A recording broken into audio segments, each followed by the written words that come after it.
Is it recording? I think it's recording. All right. Welcome everyone to the Road to One, where we get to hear real estate investors' stories about how they got their first deal. Today we have Chris Geddes. Welcome. Hi, thanks for having me.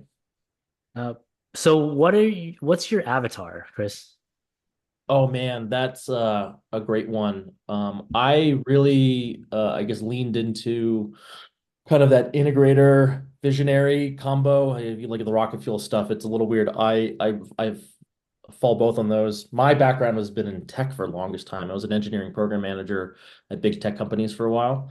And so I love kind of systems, processes, and I guess I can't swear in the podcast, but I just like fixing things.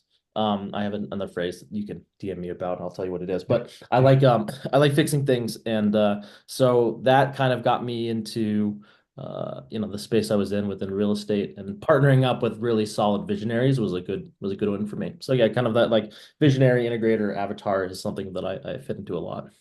That's interesting because you always hear how being a visionary and an integrator is pretty rare. So then how do you balance that? How do you balance when it's time to be a visionary? How do you balance when it's time to be an integrator?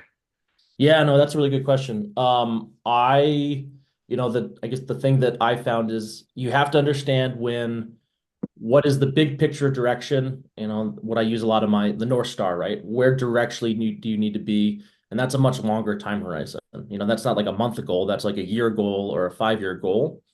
So you have that to guide you. And that's the where I tell everyone to start. You need to understand like what direction you need to be. Now it's never a straight line to get there, but at least you know when you keep looking up, am I going in that right direction? And then the integrator aspect is putting the things, the systems, the tools, whatever you need, processes in place to be able to make sure you're going there. And I think in my, career before I went full time in real estate, being able to balance that was a key part of kind of my skill set and my job. And I know it's kind of rare, but as an engineering project manager, you have to be able to see the big picture and also be in the weeds. So it's just one of those balances of part of my career, part of my skill set, and then um, just being able to see both and do that. And I'll admit, like I lack some of the visionary stuff at times. Mhm. That's why partners or people are there really helpful. Sometimes I don't push big enough, but I can step back and understand and see the big picture, which is super helpful in my day to day.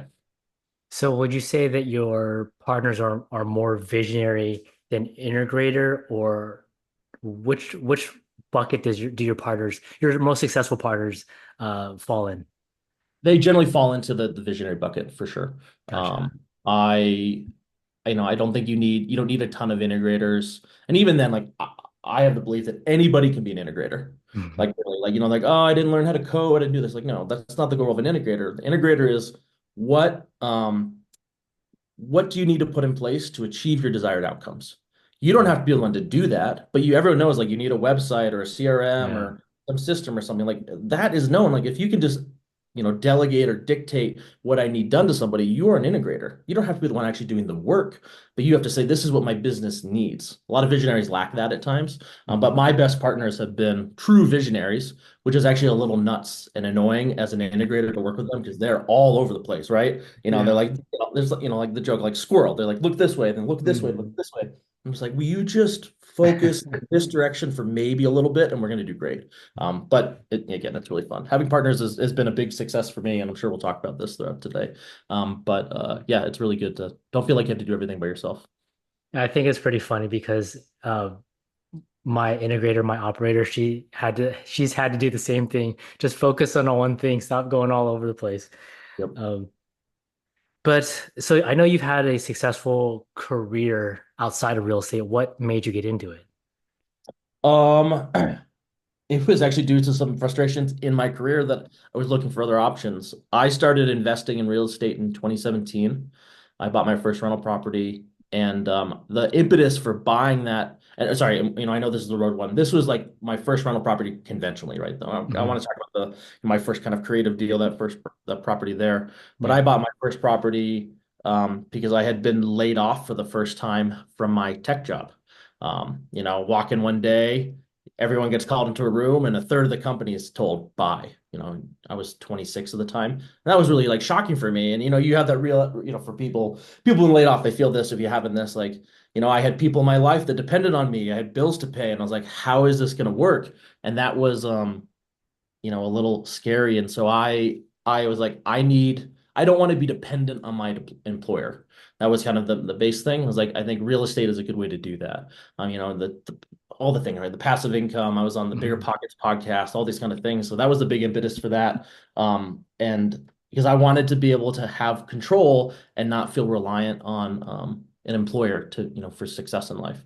And so that's how we got our first rental property. And it's kind of a slow roll from that, but that was that was it. I was like, I just want to be able to make money other than my job, and that's how we got into it. That makes sense. There's an underlying theme where a lot of people have gotten into real estate, but I wouldn't say that they're actually in it, right? So they go out and they buy a rental property and but they're not like going in and doing the marketing to go find it. They're just buying something off the MLS to park their money. Yeah, that Yeah. was me. I Googled how to buy real estate, what the best way to do it, all those kind of stuff, right? And Yeah. I listened to, probably a ton of episodes of podcasts. And then I guess the one difference is I actually took action, which I was very happy with. It was so funny. I thought I overpaid for that property. Mhm. Like, oh, I thought I way overpaid for it, and obviously in the time frame, I did great. Yeah. Knowing how it is. But it's funny how like you get into that mindset for some of these shits. I'm sure we'll talk about mindset as well. But yeah, it kind of it took the thing, and I had to take the jump. And yeah, real estate for me was like the first foray of how can I be self-sufficient outside of an employer. So after you got your first rental, what did your path look like outside of your career when you started digging into what a real side hustle in real estate would look like? Yeah, I mean, this will kind of go into a bit of like a sub two pitch with people listening to this. I'm in the creative community sub two. That's Mhm. how I met John. Um, I did what like a lot of people did. I got my first one, and then I realized, oh man, if I have to go back to a bank, I got to save 20% down. I got to go through this. So it took me a while. I didn't actually buy my next property until 2 or 3 years later. And again, these are all conventional purchases at this point. Mhm. And I was not like the point. I was not involved as a real estate investor. I was bought into the idea of like, oh, it's passive. I shouldn't be involved. I shouldn't be doing anything. And so I was just, casually investing and kind of taking opportunities I saw it. But like a lot of things, like I just didn't have the money at the time to get into another investment for a couple more years. So I kind of like the origin story of how I got into sub two. Remember I was sitting in bed. It was January 1st, 2023. And I was like really frustrated kind of in my career, what was going on. And I kept thinking like, well, I think real estate is this way out. But at this rate, like I'm only going to be able to buy one house like every 2 or 3 years, and like interest rates maybe shifting a little bit. Like I don't know how it's going to be. And yeah, I was sitting in bed January 1st, kind of just like frustrated after my New Year's, thinking like I didn't enjoy that New Year's. I literally just thought about like what am I gonna do next? That whole New Year's Eve. Mhm. And I stumbled across Pace Morby on YouTube, and I was like, he's like, oh, you can buy, property with no cat, no cash, no credit, no credentials, all the things that you hear from Yeah. Pace today. And that was the shift of like, I think I could actually really dig in and become a full-time real estate investor. Mhm. And then I think 6 weeks later, I was in sub two after watching the YouTube video to being in. Yeah. So then once you got in, what was your path like? It was like a lot of people's. It's just like drinking from the fire hose. It's totally Mhm. confused. No idea what's going on. I we talked about Avatar. I jumped like from my initial Avatar like 4 or 5 times. I was like, I'm going to do this. I'm going to do this. I can do these Mhm. things. And I think a lot of some stories. You come in, and I'm all excited, and I check out all this stuff. I watch these things, and then like 3 months in, I'm like, I haven't done anything with this yet. Which I think for a lot of people is like probably a fair time frame. But for me, I was expecting like to hit the ground running, and then you Mhm. realize you have so much to learn. And like so much to learn. And it's like a little bit overwhelming. And I'll be honest, like I actually got a little discouraged. Like I remember telling my no, like for me, like this was a big investment in my life. Mhm. Sub two is not an inexpensive cost. I don't know how much it costs now, but it's a large chunk of money you generally have to put in, or a Mhm. larger chunk of money. And I remember like having to like tell my wife, like, I'm gonna join this like real estate guru, like mentorship. I hope I'm not getting scammed. And at the end of 3 months, she's like, so what are we doing with it? And I was like, Yeah. that was like the realization for me. I was like, oh yeah, I actually need to make something happen. So it's, it was overwhelming, but actually this was like kind of the key moment that they got me to what my road to one, this first deal. We'll talk about this story, but this was a kind of pivotal moment. I've been in sub two. I felt like I had learned something and it was ready for me to start taking action to make something happen. Yeah. So talk about it. Where did it go? So for people that aren't aware, sub two has, I don't know, 10 daily Zooms across every single topic, from buying your first deal, newbie Zoom, like lending 101, I don't know, like pre-foreclosures, RV parks, small multifamily, whatever it is. Like there's any kind of niche within real estate, someone who's done it before in the communities having a Zoom about it. And I started joining a Zoom called Closers Cafe, which is focused on uh, direct to seller and direct to agent outreach. So calling anyone who's looking to sell their house, mostly I guess at the time it was direct to agent outreach. So looking at properties on the MLS that are available that might be open to some sort of creative financing option.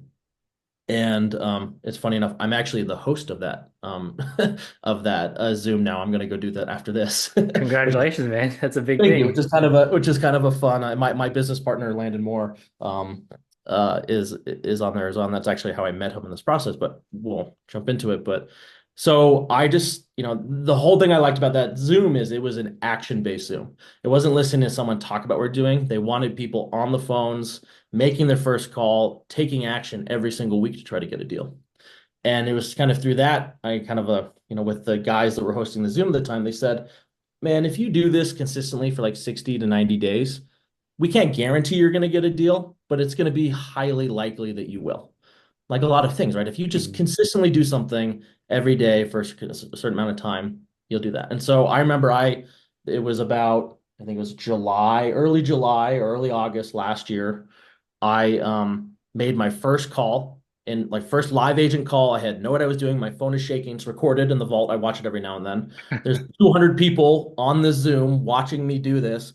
And I just go, yeah, like you stumble through this pitch for creative finance or whatever it is, which is, everyone listening to this, the first call you make is awful. It's so bad. It's so bad, but that's okay because the next one will be better. And then 10 after that will be better. And so Mhm. it's kind of that big push. So I made that first call in Closers Cafe, and it was terrifying, but I'm glad I did it. And then every day for the next 60 days, I was making calls.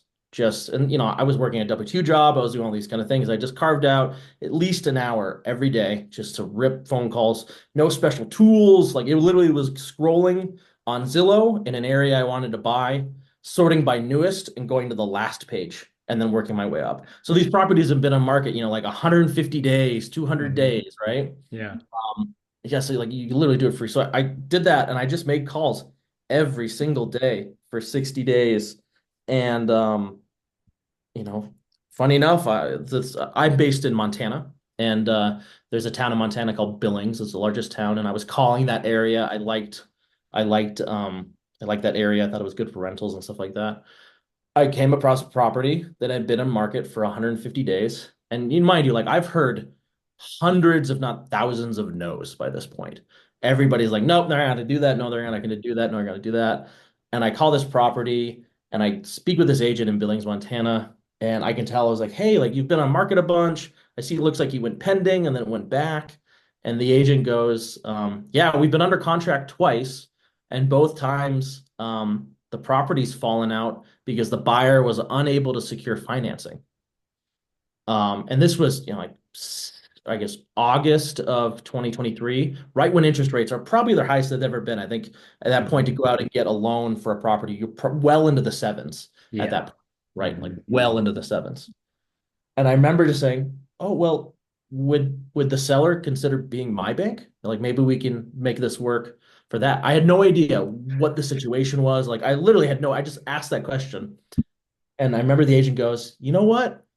I really like this option for my clients. No one has ever asked me. Let's see.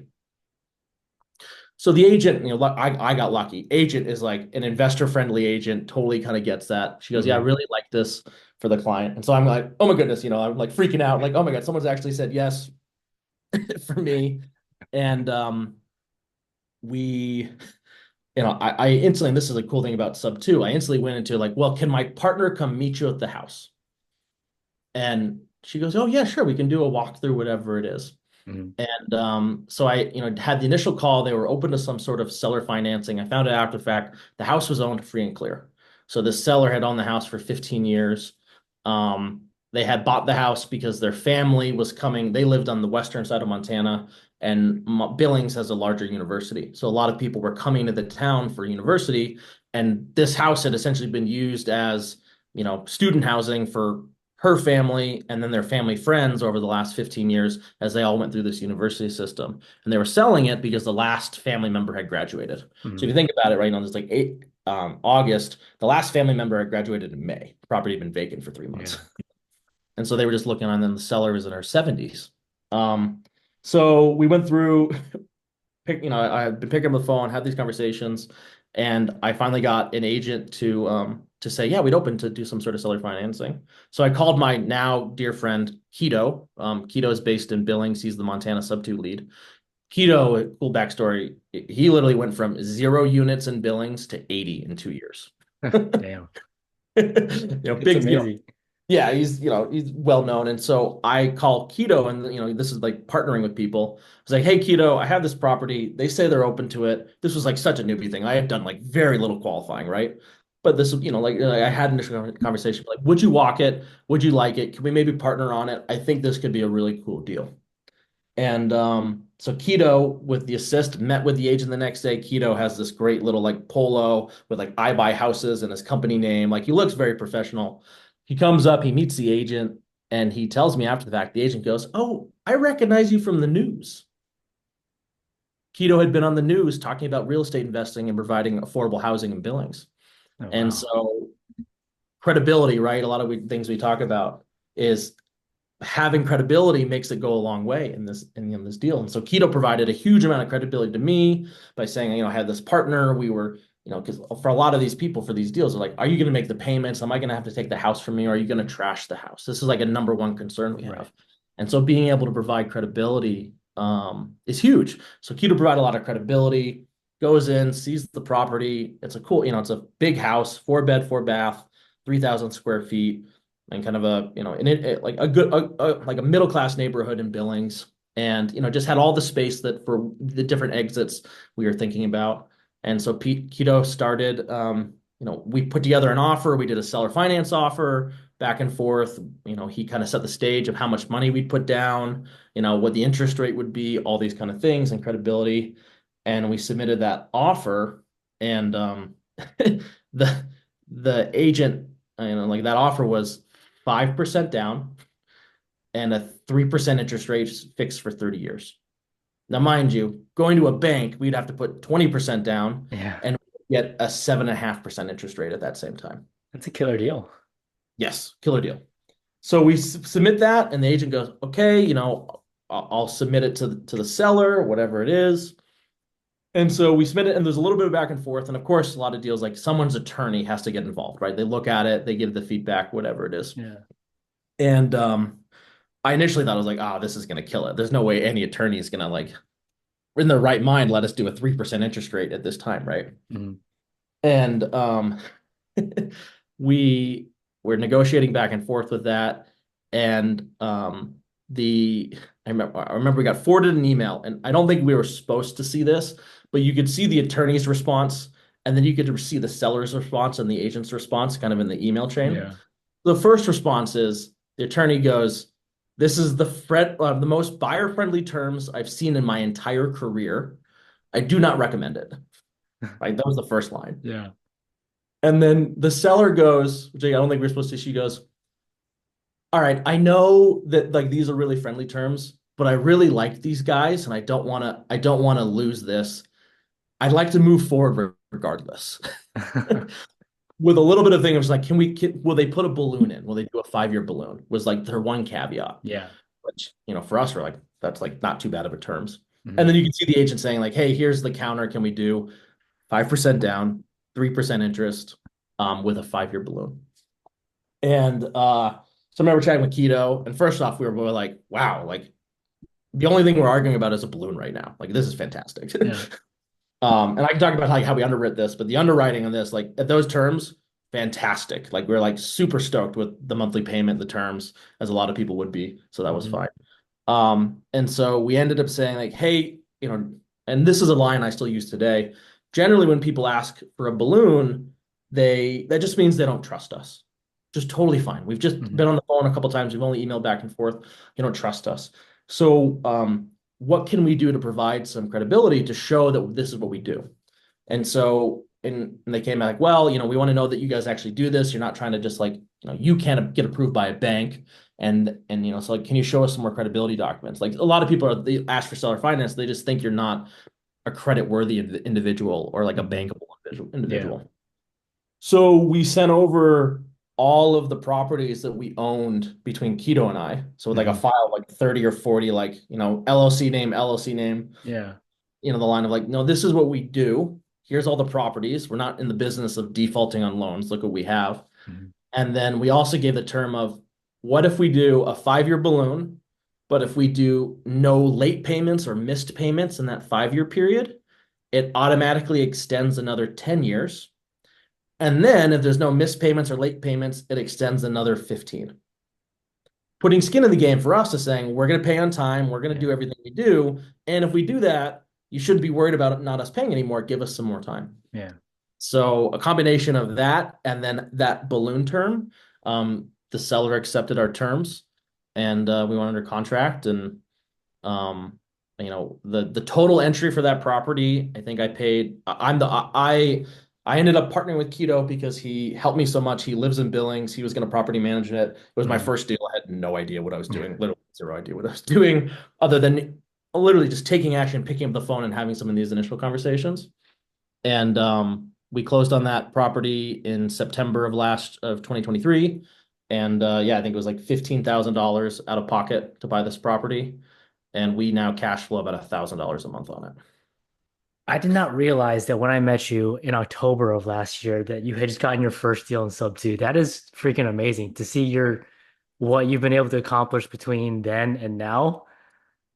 Um, wow, that is awesome. Yeah, that was September was a wild month for me. I closed on this deal. I went to Kalispell, Montana, and I spent time with Pace for the first time ever, with a group of guys there. I got Mhm. back from that, and then I showed up to the mastermind.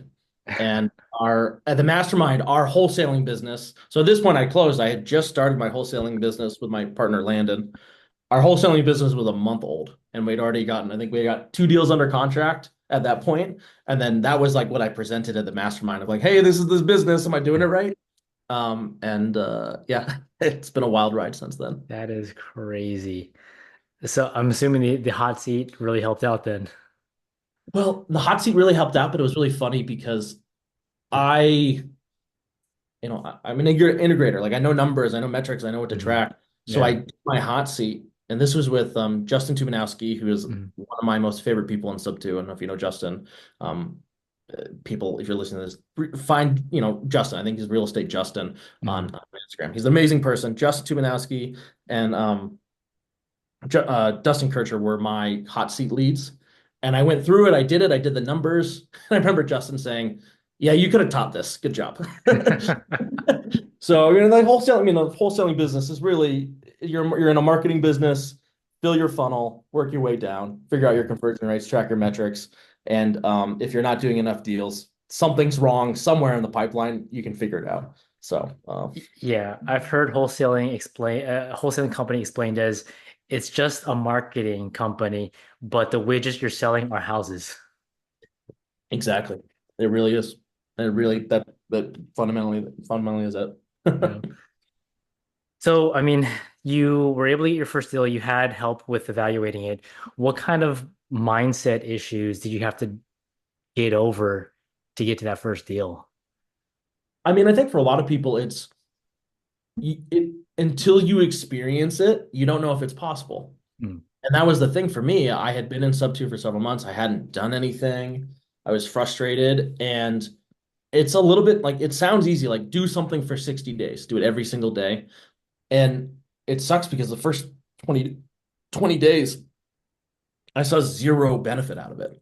Mm. All I knew is that I'd just been picking up the phone and being politely kicked in the teeth the entire time. And I deserve that. I wasn't good on the phone. I wasn't good at having these conversations. Like, I don't have some amazing like sales background. Like, I was in tech, I was in engineering. I worked with engineers every single day. I was not on the phone with customers. My job was not selling stuff. Yeah. People often ask me, like, do you have a lot of sales training? I was like, no. Like I did a sales job when I was in college. I sold t-shirts, but this is not, selling houses, right? Yeah. And it's just one of those things you have to like you can quote all the people right now, Alex Ramirez, he's just like the work needed doing. I just needed to sit down and do the work and feel that pain and be comfortable with that delayed gratification. So the mindset for me was just that phone when you're cold calling gets heavy every day. Day one, you're so excited, but day 10, day 15, like it not fun to pick up. Because you know generally what kind of conversations you're gonna have. And so that was the big thing for me. And that's why being part of a community, I think was so helpful for me is like every at that time, Tuesday, Thursday was Closers Cafe. I would, on those days go in and I would make calls in front of 150 people, getting feedback, being critiqued, like you could have done this better, you could have done this. Like that's Mhm. what made me better. And you can tell the fun thing about those Zooms since they're recorded is like you listen to my first call in July or whatever it was and then you see my call in August, like I am a different person just in a month of making phone calls. And so that's the big mindset is just can I consistently do something for 60 days, not knowing you're going to get benefit out of it, but hoping that you'll get benefit out of it. Yeah. I think the biggest thing is just showing up. Yeah, 100%. And that's the only advice I can give. And I give this advice to everyone who reaches out for help. I was like, I'm going to give you the exact plan you need to do. You don't have to spend any money. I'll even give you leads. And we've done this for people. Mhm. The only thing I want is you got to show up every day. And I just ask you, and I did this actually. This is how my partner Landon and I got connected. We ended up being like accountability. Like we would text each other at least once a week, and I would tell him, these are the things I'm going to do this week to help achieve this goal. And then he held me to it. He called me out if I didn't do it. And so having something to just to one to have a drive to go to do something consistently, and then having people who are there very actively supporting you to go do that. That was the biggest way to get over this mindset shift. Because once you get your first deal, you're like, well, I did it once. Why can't I Mhm. do it again? Why can't I do it again? And that's, I think, for a lot of people, you just need that first satisfaction, that hit of dopamine, whatever you want. And you're like, I was able to, buy real estate, get paid in real estate, that first assignment check for a lot of wholesalers, even anyone, just like the first time you get a monetary benefit, even if it's $1, you're Mhm. like, finally it's proven that it works. It's not just some thing that someone on YouTube says you could do. Yeah, I still have the check that I got from the first wholesale deal I ever did. It's only like 1,500 bucks, but it's the first time that it actually like I actually received money from wholesaling. Yeah. I have a screenshot of the wire transfer from our first deal that last September. It's like I think it's like 42 17 24. Like the Mhm. exact number. I remember in mine, I was like, oh my God, like I made money doing real estate. It Mhm. happened. And yeah, it's a pretty cool thing. And that's why, a lot of businesses, a lot of people like frame the check because it's that first validation and um if you've never done it, you don't realize how much work was put in for that first check or that first win. Yeah. And the people that have, they can acknowledge and realize that it took work. And that's okay. It was good work, but you just had to go out and do it. Yeah. It takes a lot of work. Yes, it does take a lot of work. Well, Chris, appreciate you sharing your story. You had so many good points and things that you brought up. How can people reach out to you? How can people work with you? Yeah, you can reach out to me on Instagram at Christopher__underscore Geddes. I have literally the same photos today, the mustache and a black t-shirt. You can miss me. Um, and also, if you want to work with us, my business is pine2palmhomes.com. We do wholesaling. We can help you find a property if you're an end buyer. And then we also help with transactional lending. So double closing, EMD, stuff like that. Love to work with you. And also we help people get their first deal, which is a good thing. I have a goal this year to help 20 people get their first deal. The ninth person. I'd love you to be number 10. So we JV, we help you close deals. We have a team of 5 that does all the outreach and stuff like that. We have 2 properties in our pipeline right now that would be the JV partner's first deal. So we love helping people get paid on deals. Amazing. And that would be in wholesaling? That'd be in wholesaling. Yep. So we can Yeah. do any sort of transaction. If we'll do cash, creative, it doesn't matter. But yeah, we can help you close your first deal. And yeah, we've had several successes this year. Our last deal, we had 7 people get paid on a deal, which is kind of Ah, cool. that is so cool. Yeah. Awesome. Well, do you have any parting words before we go? Um, just it's not going to be fun, but just be consistent. Set a goal, do it for 60 days. If you're wondering, am I going to be able to do this? Just do something consistently for 60 days. It worked for me. I feel confident it'll work for you. And if you need help, reach out. I'm always here to help. I know a lot of people who listen to this or in this community are happy to help. Don't feel like you have to do it alone, but at the end of the day, you have to do the work. And if you do it, you'll be successful. Amazing. Thank you again, Chris. Yeah, thanks.